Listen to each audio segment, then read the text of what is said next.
네, 안녕하세요. 축구 생각입니다. 주중에 있는 축구 승무패 토토 최종픽과 독시픽 공유 드리도록 하겠습니다. 우선 주말에 있었던 승무패 같은 경우에는 또 8개가 적중을 했습니다. 그래서 좋지 못한 성적이었는데, 토요일도 프로토가 적중을 하지 못했어요. 그래도 다행인 점은 승무패가 2월이 됐고, 그리고 일요일에 공유드렸었던 부지력 4.8배당과 고배당 32배당이 적중이 됐었습니다.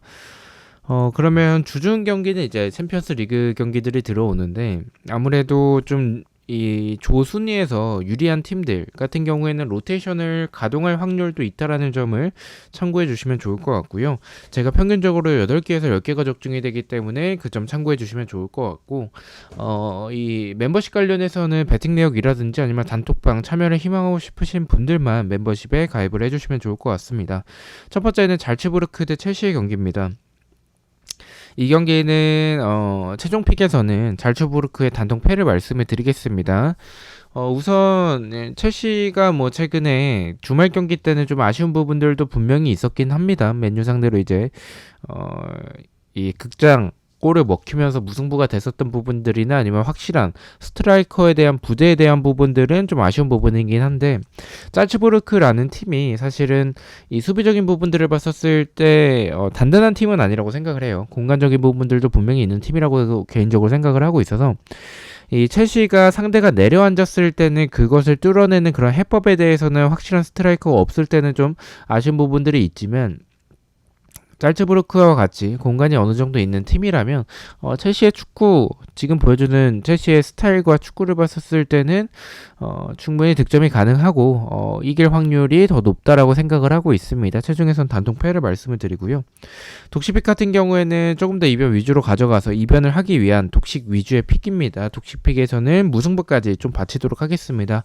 아무래도 말씀드린 첼시의 확실한 스트라이커의 부재는 무승부의 이변의 가능성 역시 포함을 하고 있는 경기라고 생각을 하고 있어서 무패 투픽을 가져가 보도록 하겠습니다. 자, 2번 경기입니다. 세비야 대 코펜하겐의 경기고요.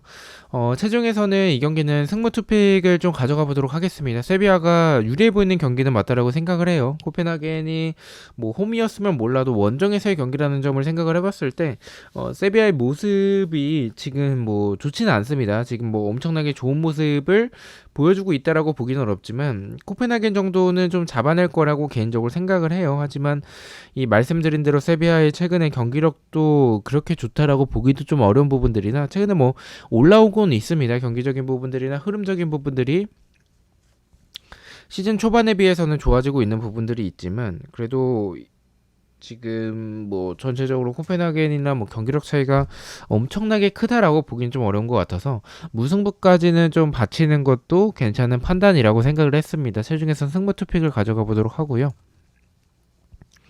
독식에서는 단통으로 가져가자면 그래도 지금 상황에서는 세비야가 유리해 보이고 배당적인 부분도 세비야 쪽으로 좀 많은 낮은 정배당을 줬고 투표율도 좀 어느 정도 몰렸기 때문에 단통이라면 세비야의 승이 더 적합하다라고 생각을 하고 있습니다. 단통 승을 가져가 보도록 하겠습니다. 3분 경기입니다. 디나모 자그레브 대 AC 밀란의 경기고요. 사실 개인적인 생각에서는 AC 밀란 쪽 사이드로 무패 투픽을 가져가면 막을 수 있는 경기지 않을까라고 판단을 하고는 있는데 AC 밀란이 이 리그에 비해서 이 챔스에서 보여주는 활약들이 굉장히 좀 아쉽다라는 생각들이 좀 들고 디나모 자그레브가 홈에서의 경기력이 좀 괜찮은 편이긴 해요. 수비적으로 좀 잘 지켜내고 제공권을 활용하는 부분들이나 아니면 뭐 역습에서의 모습들이 나쁘지 않기 때문에 AC 밀란이 득점을 하지 못하게 됐었을 때 오히려 당할 가능성도 배제하기는 좀 어렵다라고 생각을 하고 있습니다. 좀 고민을 많이 했었던 경기였었고 말씀드렸던 대로 디나모 자그레브의 무패 투픽이면 막을 수 있는 경기라고 생각은 하지만 밀란이 이 챔피언스 리그에서의 보여주는 모습들이나 디나모 자그레브가 홈에서의 좋은 부분을 그나마 좀 좋은 부분을 보여주고 있다라는 부분을 생각을 해봤을 때 승도 배제할 수는 없을 것 같다라고 판단을 했습니다. 최종에선 승무패로 지어보도록 하고요. 독식에선 말씀드렸던 대로 무패 투픽이면 막을 가능성이 높은 경기라고 생각을 하고 있어서 무패 투픽을 가져가 보도록 하겠습니다. 4번 경기입니다. 셀틱 대 샤흐타르의 경기고요. 이 경기는 우선은 이 셀틱이 좀 배당이 낮게 책정이 돼서 셀틱 쪽도 가져가 보는 것도 괜찮은 판단이라고 생각을 했었는데 저는 단통 패를 가져가 보도록 하겠습니다. 이 경기는 뭐 두 팀에게 있어서 무승부보다는 승패에 결과가 나오는 게 더 의미가 있는 경기라고 생각을 하고 있고요. 동기부여적인 측면을 봤었을 때 그렇다면 승패 중에 하나를 고르자면 챔피언스 리그 특성상 어 모르겠어요. 이번 챔피언스 리그가 유난히 좀 더 그런지 모르겠는데 좀 약간 비슷한 전력의 두 팀이 만났을 때 오히려 완전한 역배가 좀 나올 때가 좀 많은 것 같아요. 그런데 샤우타르와 셀틱 경기력을 비교를 해보면 샤우타르가 그다지 밀리지 않다라는 생각이 들고 샤우타르의 공격진은 저는 괜찮은 공격진을 보유하고 있고 공격을 전개하는 과정들이 좋다라고 생각을 하고 있어서 이런 경기 완전한 역배를 가져가도 좋지 않을까라고 판단을 했습니다. 최종픽과 독식픽 모두 단통 패를 가져가 보도록 하겠습니다. 5번 경기입니다. 라이프치히 대 레알의 경기고요. 이 경기도 최종픽과 독식픽 모두 단통 패를 가져가 보도록 하겠습니다. 일단은 레알이 좀 배당도 어느 정도 높게 책정이 됐고 라이프치히가 레알과의 경기력을 비교를 해봤을 때 뭐 레알이 훨씬 좋긴 해요. 근데 라이프치히의 그런 역습적인 측면이나 아니면 이 빠른 템포를 생각을 해보자면 레알이 득점하지 못하게 된다면 이제 라이프치히의 역습에 좀 당할 가능성 때문에 이변에 대한 가능성 그리고 배당적인 부분들도 이변의 가능성을 포함을 하고 있다라고 생각을 하고 있습니다. 근데 저는 레알이 이 챔스에서의 보여주는 모습들을 생각을 해봤을 때 그리고 라이프치히가 이번 시즌 보여주는 모습을 생각을 해봤을 때는 레알이 힘겹게라도 이길 가능성이 높다라고 생각을 하고 있습니다. 최종과 독식 모두 단통 패를 가져가 보도록 하겠습니다. 6번 경기입니다. 도르트문트 대 맨체스터 시티의 경기고요. 이 경기도 최종픽과 독식픽 모두 단통 패를 가져가 보도록 하겠습니다. 맨체스터 시티가 배당도 어느 정도 낮게 책정이 됐고 투표율도 좀 많이 몰린 상황이긴 한데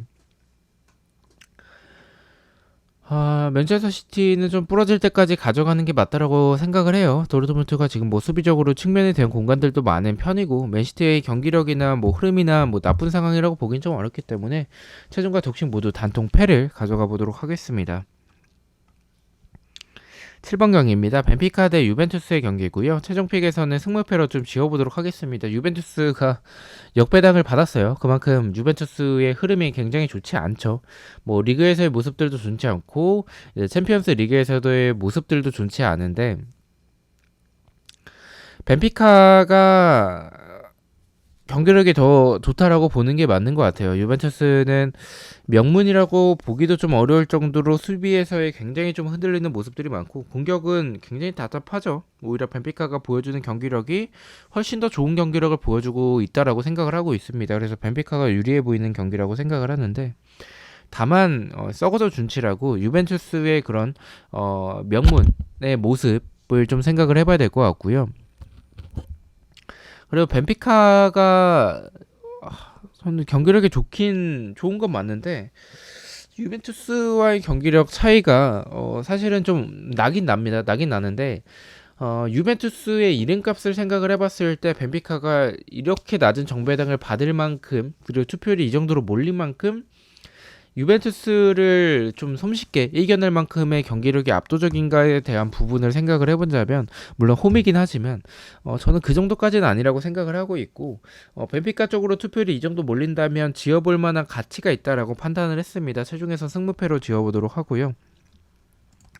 독식에선 단통 무승부를 가져가 보도록 하겠습니다. 벤피카나 유벤투스나 말씀드린 대로 경기력 차이가 물론 뭐 나긴 나지만 유벤투스의 그런 명문적인 부분을 생각을 해봤을 때는 저는 무승부의 이변을 가져가 볼 만한 경기지 않을까라고 판단을 하고 있습니다. 단통 무승부를 가져가 보도록 하겠습니다. 8번 경기입니다. 클리브리 대 포르투의 경기고요. 좀 애매한 경기이긴 해요. 포르투가 경기력은 조금 더 앞서는 부분을 보여주고는 있지만 클리브리가 홈에서의 경기력이 좀 괜찮고 분명히 수비적으로 나올 텐데 포르투가 그것을 뚫어낼 만큼의 이번 시즌 공격에서의 모습들이 좀 시원하다라는 느낌이 들지는 않습니다. 화력이 그만큼 강하진 않다라고 생각을 하고 있어서 최종에서는 단통 무승부를 가져가 보도록 하고요. 독식에서는 클리브리가 지금 역배당을 굉장히 좀 높은 역배당을 받았는데 불구하고 투표율이 클리브리 쪽으로 몰린 부분들을 를 생각을 해봤어요. 뭐 많이 몰리진 않았지만 이 부분이 좀 이상하다라는 생각이 들어서 이 독식에서는 단통 승을 가져가 보도록 하겠습니다. 9번 경기입니다. 나폴리 대 레인저스의 경기고요.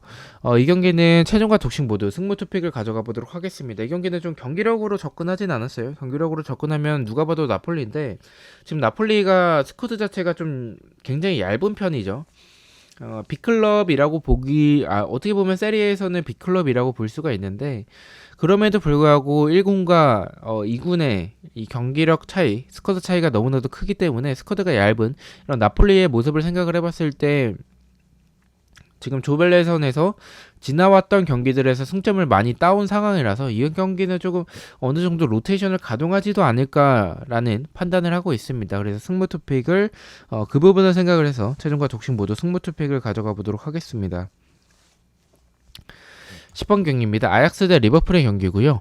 이 경기는 조금 최종에서는 좀 도전적으로 가져가 보도록 하겠습니다. 리버풀이 배당기나 투표율이나 좀 이 리버풀 쪽을 가리키고 있는데 리버풀이 이번 시즌 보여주는 모습들이 굉장히 좀 실망스러워요. 아약스와 이 조별에서의 경기력 차이, 챔스에서의 모습들은 리버풀이 나쁘진 않았었죠. 그래서 그 부분을 생각을 해보면 리버풀이 유리해 보이는 건 맞다라고 생각을 하고는 있는데